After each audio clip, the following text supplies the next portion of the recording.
o jabuti perverso de Dias Toffoli em seu voto no julgamento do marco temporal.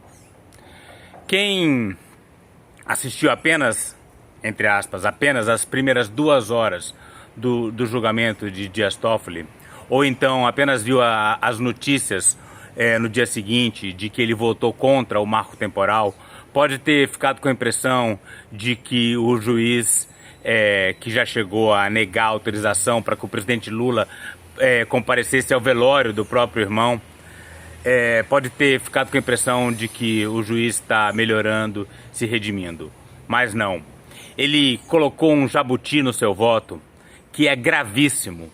Na minha opinião, mais grave ainda do que a própria tese do marco temporal, que foi a sugestão de que o Congresso regulamente, num prazo de alguns meses, a exploração mineral dentro de terras indígenas. Eu pretendo falar aqui nesse vídeo como essa ideia é maligna e pode levar à destruição completa de todas as terras indígenas já demarcadas. Estive recentemente em abril, a convite da Universidade da Califórnia, na unidade de São Francisco, exatamente falando sobre essa temática.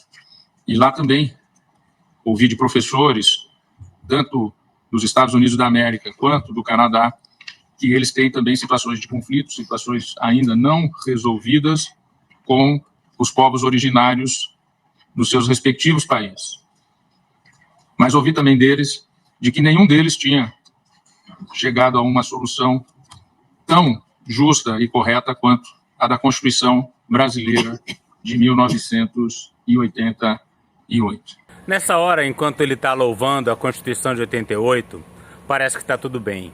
Melhor ainda quando ele começa a falar que os povos indígenas têm uma relação mítica com a terra, com os rios, onde habitam os espíritos, seres sobrenaturais. A gente fala, poxa, que bacana esse ministro, né? A impressão é excelente. Mas isso entra em profundo contraste com o que ele fala ali no final, já com quase 3 horas de sessão. Uma tentativa, e diante da maioria que já se pronunciava, com 4 votos do relator, mais 3 votos, no que pertine ao tema central, marco temporal 5 de outubro de 88, e evidentemente com 14 anos nesta corte, e conhecendo os eminentes colegas, nós sabemos matemática, sabemos qual é a tendência dos votos futuros. Percebam o que ele está falando aqui. Ele está falando, olha, marco temporal já perdeu, tá? Não tem chance disso aí ganhar. Então ele está se justificando para aquelas pessoas que queriam a aprovação do marco temporal. Ele está justificando por que ele deu o voto dele contra o marco temporal, né? Mas tem um recado aí, meio que, olha, pode ficar tranquilo que lá na frente eu vou detonar as terras indígenas. E de fato, a sugestão dele detona mesmo. Muito mais do que a própria ideia do marco temporal. Vamos dar uma olhada logo lá no final do voto. Adiantar 2 horas e meia aí no vídeo. Pois bem, por fim, é o último ponto do meu voto. O último, mas o mais fundamental e o mais sinistro. Que eu também entendo, diante da dimensão ampla que foi dada na repercussão geral, muito importante que nós possamos estabelecer parâmetros para um tema que está há 35 anos com omissão legislativa do Congresso Nacional. Essa história da dimensão ampla é importante para ele, porque ele está falando de uma coisa que não tem nada a ver. Ninguém estava votando essa questão da exploração econômica nas terras indígenas. Estava sendo votado o marco temporal, mas ele quer enfiar esse abacaxi, esse jabuti, né, que é um abacaxi também, e então ele precisa fazer esse remendo.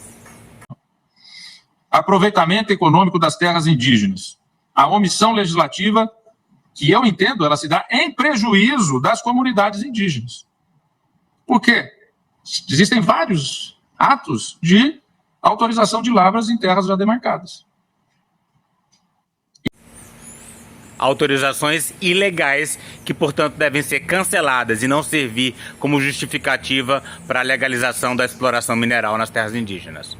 Apresento aqui também uma tese nova, que ainda não foi por nenhum dos eminentes colegas apresentada, relativa ao aproveitamento econômico das terras indígenas. É aí que está o perigo, e vamos prestar atenção que é grave. deve-se ter presente, e isso é fundamental, que o artigo 231 da Carta, além de reconhecer aos indígenas os direitos originários sobre as terras que ocupam, também prevê o aproveitamento dos recursos hídricos, incluídos os potenciais energéticos, a pesquisa e a lavra das riquezas minerais em terras indígenas. Faço a leitura do parágrafo 3º do Comando Constitucional do artigo 231. Parágrafo 3º. É Comando Constitucional. O aproveitamento dos recursos hídricos, incluídos os potenciais energéticos, a pesquisa e a lavra das riquezas minerais em terras indígenas só podem ser efetivadas com autorização do Congresso Nacional, ouvidas as comunidades afetadas, ficando-lhes assegurada a participação nos resultados da lavra na forma da lei. Lei essa que há 35 anos não foi realizada. Mas digo, já chegando praticamente ao final, senhora presidente, que passados 35 anos da promulgação da Carta, ainda não foi editada nenhuma dessas leis. Então, é grave e perigoso porque, de fato, isso está na Constituição, né? Então, aqueles que defendem os povos e as terras indígenas devem estar bloqueando, de certa forma, essa regulamentação, porque sabem que é desastroso, né? Que o fato das comunidades serem ouvidas não garante nada, o fato delas terem participação nos lucros também não resolve a questão, como eu vou analisar mais tarde. A ausência de regulamentação do parágrafo 3º do artigo 231 da Constituição e do parágrafo 1º do artigo 176 da Carta não impediu o avanço da exploração ilegal sobre as terras indígenas. Acabamos de assistir à situação que ocorreu com a área indígena dos Yanomami. Sobretudo da exploração minerária e do garimpo, o que é causa de conflitos e que subtrai riquezas dos povos indígenas. Então, ele está usando a mineração ilegal, aurífera, nas terras indígenas como pretexto para buscar essa regulamentação. O que não impediu o avanço dos garimpeiros sobre as terras indígenas foi a negligência do Estado, incluindo a negligência do judiciário. Tá? Então a ocorrência do garimpo ilegal não pode servir de justificativa para a legalização de atividades mineradoras. Muita gente fala, não, o dano da garimpagem ilegal vem da ilegalidade, mas não é verdade. Basta a gente ver o que aconteceu em Mariana, em Brumadinho, basta você ver o que está acontecendo no país inteiro, em que as mineradoras estão acabando com Minas Gerais, acabando com tudo. Né? Então, o fato de ser legal não significa que não há prejuízo ambiental seríssimo. Subtrai deles inúmeros direitos, como participar das decisões que envolvem essa exploração e da participação, evidentemente, que pela Constituição a comunidade ou o povo indígena respectivo tem direito à participação do produto da lavra. Vamos comentar um pouco mais tarde essa observação de que os indígenas teriam direito à decisão sobre o que acontece no seu território e a participação nos lucros. Agora vamos primeiro dar uma olhada no resumo dessa nova tese enfiada pelo Toffoli no voto do marco temporal. Item 15 e último, a ausência de regulamentação do parágrafo 3º do artigo 231, combinado com o parágrafo 1º do artigo 176 da Constituição, configura omissão legislativa inconstitucional em detrimento das comunidades indígenas que sofrem os efeitos do aproveitamento de recursos hídricos, orgânicos, hidrocarbonetos e minerais em seu território e não participam de seus resultados. O Tribunal estabelece o prazo de 12 meses ao Congresso Nacional para legislar sobre o tema, observados os seguintes requisitos que o Congresso Nacional deverá observar. Autorização do Congresso Nacional, artigo 231, parágrafo 3º. 2. Oitiva das comunidades afetadas, 231, parágrafo 3º e Convenção OIT 169. 3. Garantia de participação dos indígenas nos resultados do aproveitamento dos recursos minerais, orgânicos, hidrocarbonetos e hídricos em suas terras, bem como de indenização pela restrição de seu usufruto. 4. Instituição de regime próprio de aproveitamento das terras indígenas. 5. Necessária observância da legislação ambiental e setorial. 6. Observância da autonomia organizacional das comunidades indígenas para a gestão e aplicação dos respectivos recursos, devendo a FUNAI prestar o apoio necessário. 7. Realização de estudos prévios da terra indígena para avaliar os impactos da exploração e seu potencial, observado o planejamento setorial. E 8. Instauração de processo concorrencial para o acesso aos títulos minerários em terras indígenas. E do caso concreto. Eu vou tentar fazer um esquema bem didático para mostrar por que essa proposta é desastrosa. Então vamos lá, no início não havia nada. Então a gente começa a criar um rio, né, com seus afluentes, aqui um outro rio, talvez da mesma bacia, cheio de afluentes, e vamos jogar aí uma floresta verde preservada. Ao longo dessa floresta a gente tem recursos minerais. Vamos usar o ouro, que é um exemplo, um bom exemplo. Então começa a botar ouro aí, ouro para tudo que é lado, né? Floresta e ouro. E a gente tinha povos indígenas vivendo aí nessa floresta por toda a área, sem limitações, era tudo deles, e viviam ali em cima desse ouro, não dava muita bola para o ouro, não era uma coisa importante. E aí chega o primeiro homem branco de um lado, homem branco do outro, que começa a explorar esse ouro, né? Aí que os índios percebem, olha, por que esse homem branco presta tanta atenção nisso? E vai acabando com o ouro ali no entorno da sua área de ocupação. O homem branco também traz o gado, né? Então é gado de um lado, gado do outro, e aí os desmatamentos vão aumentando, né? Até que chega uma hora que a gente tem um processo civilizatório verdadeiro, que é a demarcação de um território para esses índios, que eles tinham, tudo era deles, né? Agora conseguiram pelo menos conquistar algum território. E o homem branco termina de desmatar tudo que há em volta. Não satisfeito, eles começam agora a invadir a terra indígena para fazer o garimpo ilegal, né? Então eles cooptam algumas lideranças e vão fazendo a garimpagem ilegal. É precisamente nesse ponto em que nós estamos, né? As terras indígenas essencialmente preservadas, o entorno completamente destruído e algumas atividades mineradoras ilegais atacando as terras indígenas, principalmente no seu entorno, pelas bordas, já prejudicando várias comunidades, contaminando rios, trazendo doenças. Aí vem a proposta de Dias Toffoli, que fala, olha, a garimpagem ilegal já está acontecendo ali dentro. Ela já é uma realidade. Então nós temos que regulamentar a exploração mineral nas terras indígenas. Aí alguém sempre pode falar que tudo bem, porque as comunidades vão ser consultadas sobre o desenvolvimento dessas atividades mineradoras. E se elas não quiserem, elas não vão ser obrigadas, né? Mas como que funciona isso, né? O cacique das aldeias, ele está acostumado a decidir questões sobre quando vai começar uma festa, que dia que eles vão fazer uma roça. Esse tipo de questão é o dia a dia do cacicado numa aldeia indígena brasileira. Mas aí o que a gente tem aí? O cacique da esquerda, ele tem o garimpo ali ilegal, então ele já tem um pouco mais de dinheiro, ele consegue comprar uma caminhonete, ele tem um motor novo, ele sempre tem gasolina. Enquanto que o cacique da direita, vamos supor que ele fosse mais conservacionista, né? Não quer ver a sua aldeia, a seu ambiente degradado. Então ele luta contra a mineração, né? Mas as pressões da necessidade financeira, e a gente sabe que as mineradoras podem fazer uma pressão gigantesca, né? Um assédio fortíssimo, como a gente viu aqui em Altamira, né? A pressão para que aceitassem Belo Monte, né? Eles vão assediando, que é um trabalho que já vem sendo feito pela Vale, que financia os povos indígenas em grande medida, né?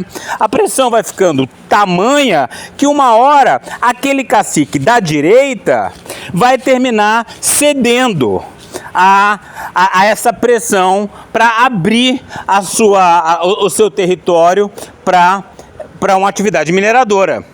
Não podemos nos esquecer também que uma terra indígena possui várias aldeias, não existe um poder centralizado, né? Então quem é que vai tomar essa decisão se uma mineradora vai poder ou não entrar numa terra indígena?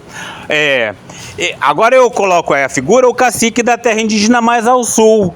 Ele pode ser contra a entrada dessa mineradora, mas o cacique da aldeia mais ao norte pode permitir essa entrada. E aí a atividade mineradora vai acontecer lá, o que vai terminar poluindo o rio, que vai afetar a aldeia que está mais ao sul. Vocês veem, então, que não existe um mecanismo de democracia, né? Mesmo no nosso país, que a gente vive numa sociedade que tem uma tradição de cultivo da democracia que já tem mais de 1000 anos, né? Então imagina um povo que acabou de ter contato com a sociedade envolvente, tendo que desenvolver essa democracia com pressão de mineradoras, de garimpeiros, de todo tipo de coisa. Então é claro que essa coisa de consultar as comunidades indígenas não garante de forma alguma que o povo indígena, de forma geral, está satisfeito com a entrada das mineradoras. Porque aqueles que estão envolvidos com as atividades destrutivas possuem mais recursos financeiros e, portanto, passam a possuir uma influência desproporcional sobre o resto da sociedade indígena. Esse argumento de que os índios também serão beneficiados pelos recursos financeiros oriundos da mineração também é altamente falacioso, né? É claro, alguns recursos vão chegar, né? Mas com certeza esse dinheiro vai ser muito mal gasto, como sempre aconteceu com os garimpos, né? Inclusive, algumas famílias se apropriam desses recursos e, inevitavelmente, as sociedades que são essencialmente igualitárias hoje em dia se estratificam. E aí a gente vai ter logo uma classe mais abastada, que vai gastar esses recursos de uma forma absolutamente irracional. Isso sempre acontece, e você vai ter uma classe pobre que vai viver na miséria, sem os recursos da mineração e no meio ambiente degradado por essa atividade mineradora. Mas vamos então continuar na nossa simulação. Vocês estão vendo esse traço vermelho cortando a terra indígena? É porque a mineração não é possível sem a construção de estradas, né? Então o cacique da direita ali permite a mineração, olha só. Agora a estrada começa a lançar uma série de ramais, né? Então a estrada vai sendo ocupada por não indígenas, né? Que vão ali fazendo seus pequenos desmatamentos, estabelecendo pontos comerciais.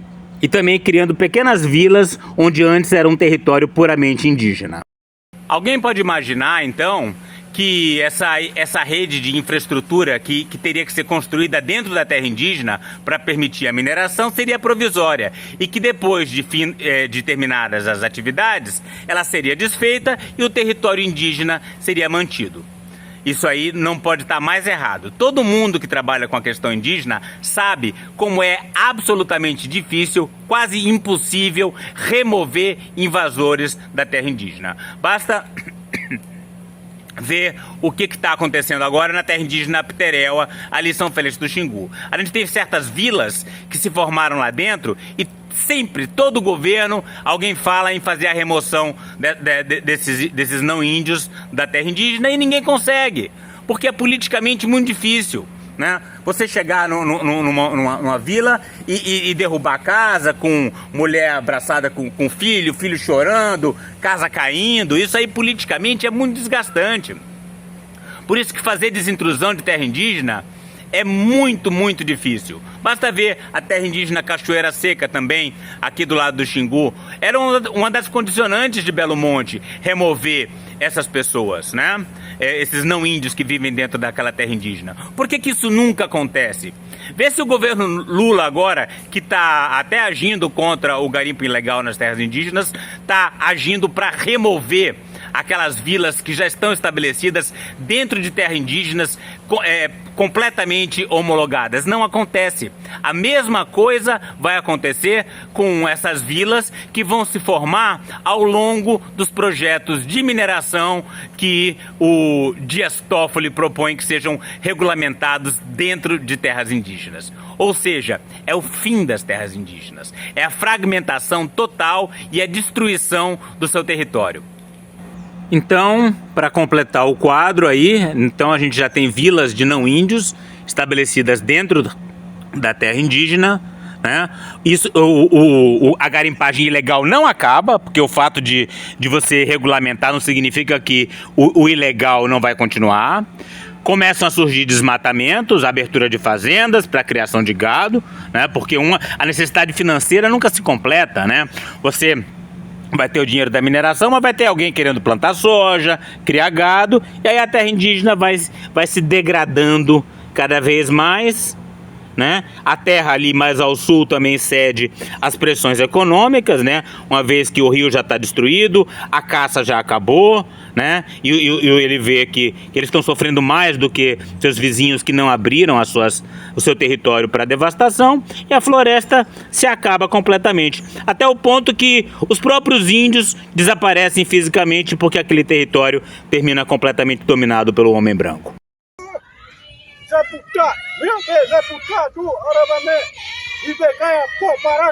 Para saber mais e participar dessa luta radical pelos povos indígenas, a floresta tropical e a biodiversidade de modo geral, inscreva-se no canal, deixe seu like e comentário.